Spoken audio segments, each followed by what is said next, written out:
Hey everybody, welcome to Obscurities in Miniature. Today we're going to take a look at a model that I unfortunately missed out on the last time I was doing a video on all of the various frog mages that I've been printing. And that is none other than Grom the Toad Demon that comes to us today from Comet Lord Miniatures. Now, I will not, deny the fact that I'm a big fan of Comet Lord stuff. He has continued to put out some very Soulsborne-ish, dark, gothic-inspired, horror-tinged fantasy figures over the last few seasons on Patreon, as well as Kickstarter when he got his start. But Grom here really clicked with me. I'll let you see besides his face, which is a nice, big, massive one with poisonous miasma bubbling up. We've got his legs right here, nice and hollowed out. Fit quite nicely on that base. And then, being a Comet Lord model, there are all sorts of variations on him. There's 3 different poses. I chose a basic standing pose. There's one in a crouch.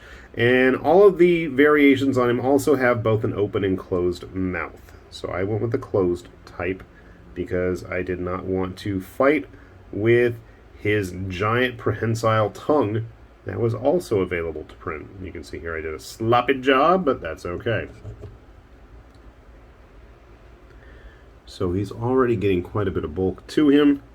And then, much like the rest of him, there are optional versions of his hands. He's got regular basic hands, or he's got flaming magic blaster hands. As I've been told, I like to explain to strangers when I was a child playing video games that I had blaster hands. So you can see here he's got these big, massive, flaming energy spheres in his hands. He's going to be a big boy.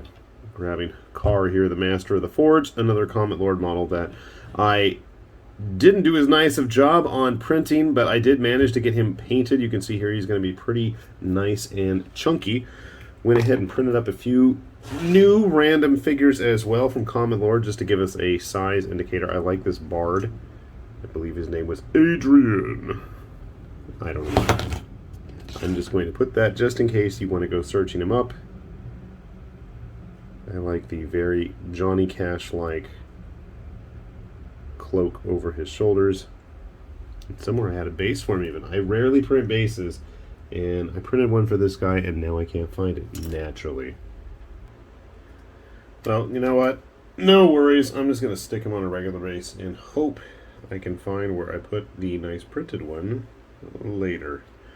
Just to give you guys a good indicator of how big our demon toad friend is here. He's going to be a pretty good size.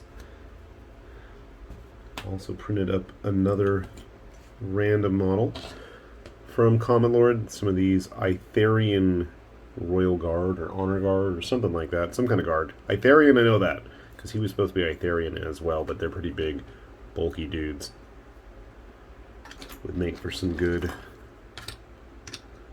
Royal Holy Knight types. Of course, I gotta straighten out that sword now, but that's okay. We'll see if I can handle that. But we do need to get Grom here all put together. Maybe I'll grab a couple of the other Toad mages that I've been working on, and we'll see how they all turn out together. How's that sound? Get out of here, Carr, or whatever your name is. Okay, we got Grom all put together. Dun, dun, dun, dun. He's a big dude. I mean, really, he's a big dude. There's our piddly little witch hunter friend next to him. Now, obviously, I feel like he probably is supposed to be like a slad or whatever they are called. Big frog baddies that seem to inhabit all the other dimensions or whatnot in tabletop fantasy settings. But yeah, here's another Comet Lord model. This is the Wretched. It's a bunch of these guys. Actually, these guys are pre-supported now, so if you like them, they were in the same release as Grom here. They were pretty big too. But yeah, grabbing some of the other froggies that I've got. So I mean, honestly, why would you go for like one of those beta frogs, you know? So you can have the Alpha Chad here. So even the resplendent Archvillain Games High Priest of Ziskull, I mean, size-wise, they match up pretty well. I mean, I have no idea how, like, they'd compare to actual, like, Lord Croak or something like that. But a fun option if you wanted to have a bit more of a powerful single model mage type that is going to be blasting everybody across the table. I think especially with the energy magic flowing off his body like that. I mean, you could build him without that, but to me, I think he needs it. I think it really makes him kind of pop more. I have no idea how I'm going to paint it. I'm thinking a very light green with a very pale underbelly. Dang, he just looks massive compared to a human-sized figure. Certainly a nice end-boss type monster, but then again, most of the Comet Lord stuff ends up being kind of end-boss monsters. Grabbing the big blood beast here for a sec. What's crazy, too, is this is the basic-sized version. You can print him in a more gargantuan style. Like, this guy isn't big enough. I mean, and that's, you know, an average human. Comet Lord stuff tends to be more 32 millimeter than 28. So, something to keep in mind as well. But personally, I love the fact that he's got so many of these big showstopper boss monster types. Definitely my kind of monsters. And if you notice, I tend to print and paint a lot more of the monstrous stuff than I do those nefarious do-gooder types. Bad guys are always way more interesting anyways.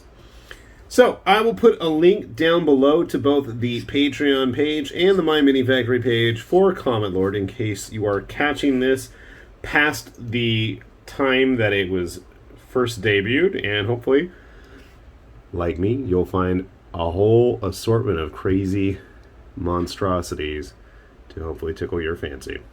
With that said, this has been High Lord Tamerlane with Obscurities and Miniatures, saying thanks for watching, and we will see you back here soon. Bye-bye.